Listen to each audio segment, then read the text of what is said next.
नमस्कार दोस्तों। आज की कहानी है कि अपने कर्मों का फल तो भोगना ही पड़ता है।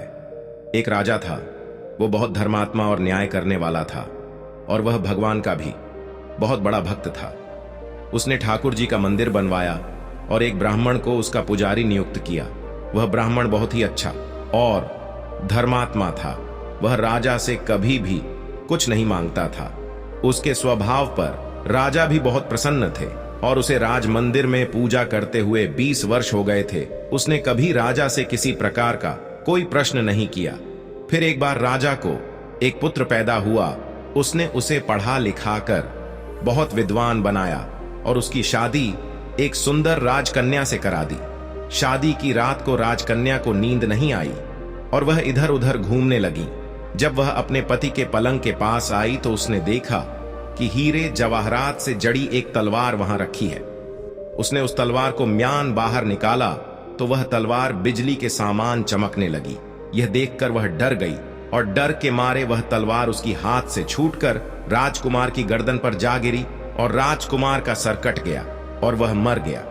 वह राजकन्या अपने पति के मरने से बहुत दुखी हुई और वह ये सोचकर बहुत डर गई थी, अगर मैं सबको सच बताऊंगी तो कोई भी मेरी बात पर विश्वास नहीं करेगा। सुबह होते ही राजकन्या विलाप करने लगी और कहने लगी कि मेरे पति को कोई मार गया। लोग इकट्ठा हो गए और राजा भी आ गया। राजा ने आकर पूछा, किसने मारा है? वह कहने लगी, मैं नहीं जानती वह कौन था, परंतु उसे मैंने ठाकुर जी के मंदिर में जाते हुए देखा है। राजा समेत सभी लोग ठाकुर जी के मंदिर में गए तो उन्होंने ब्राह्मण को वहां पूजा करते हुए देखा। सभी ने उसे पकड़ लिया। ब्राह्मण ने बहुत कहा कि मैंने राजकुमार को नहीं मारा, पर किसी ने उसकी बात नहीं मानी।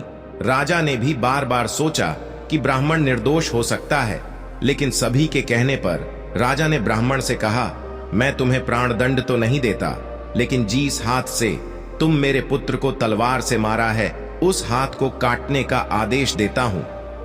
ऐसा कहकर राजा ने उसका हाथ कटवा दिया और इस पर ब्राह्मण बहुत दुखी हुआ और राजा को अधर्मी मानकर उसका राज्य छोड़कर चला गया। उसने फिर बहुत खोज की कि कोई विद्वान ज्योतिषी मिले तो अपने बिना किसी अपराध हाथ काटने का कारण उनसे पूछ। फिर उसे काशी में एक विद्वान ज्योतिष मिले। वो ज्योतिष से मिलने उनके घर गया तो वो ज्योतिष वहां नहीं थे। उनकी पत्नी उनकी आलोचना कर रही थी और उन्हें बहुत भला बुरा कह रही थी। थोड़ी देर में वो ज्योतिषी घर आ गए।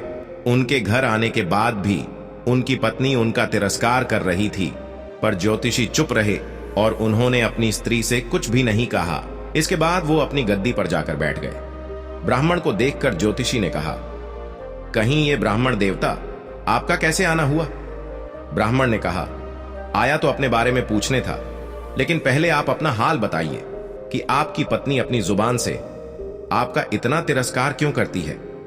तब ज्योतिषी ने कहा, यह मेरी स्त्री नहीं, मेरा कर्म है। दुनिया में हम जिसे भी देखते हैं, भाई हो, पुत्र, शिष्य, पिता या कोई भी संबंधी, वो सब हमारा अपना ही कर्म है। अपना किया हुआ कोई भी काम, शुभ हो या अशुभ, हमें भोगना ही पड़ता है। इसलिए मैं अपने कर्मों को खुशी से भोग रहा हूं।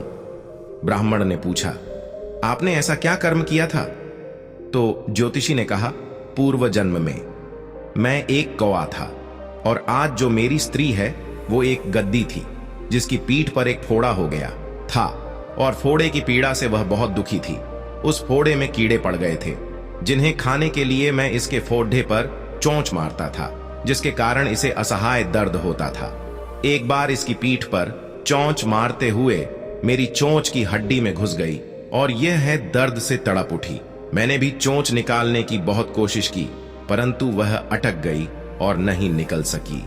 इसने सोचा कि पानी में मैं अपनी चोंच निकाल लूंगा और ऐसा सोचकर इसने गंगा नदी में प्रवेश कर दिया। गंगा का प्रवाह तेज होने के कारण हम दोनों बह गए और बीच में ही मर गए। तब गंगा जी के प्रभाव से यह तो ब्राह्मणी बनी और मैं बहुत बड़ा ज्योतिष बना और आज ये मेरी पत्नी बनी है, जो कुछ दिनों के लिए मुझे अपने मुंह से गाली निकालकर मुझे दुख देगी। लेकिन मैंने चोंच इसे दर्द पहुंचाने के लिए नहीं मारी थी, इसलिए इसकी समझ एक दिन ठीक हो जाएगी और अपने पूर्व कर्मों का फल समझकर मैं इसे सहन कर रहा हूं और मैं इसलिए ही शांत हूं और उस दिन की प्रतीक्षा कर रहा हूं जिस दिन इसका स्वभाव अच्छा हो जाएगा। अब आप कहो कि आप यहां किस लिए आए हो? ब्राह्मण ने अपना सारा समाचार सुनाया और पूछा, अधर्मी पापी राजा ने मुझे निरपराध का हाथ क्यों कटवाया? ज्योतिषी ने कहा, राजा ने आपका हाथ नहीं कटवाया, आपके कर्म ने ही आपका हाथ कटवाया है। इस पर ब्राह्मण ने पूछा, ऐसा किस प्रकार हुआ? तो ज्योतिषी ने कहा, पूर्व जन्म में आप एक तपस्वी थे और राजकन्या गाय थी तथा राजकुमार एक कसाई था।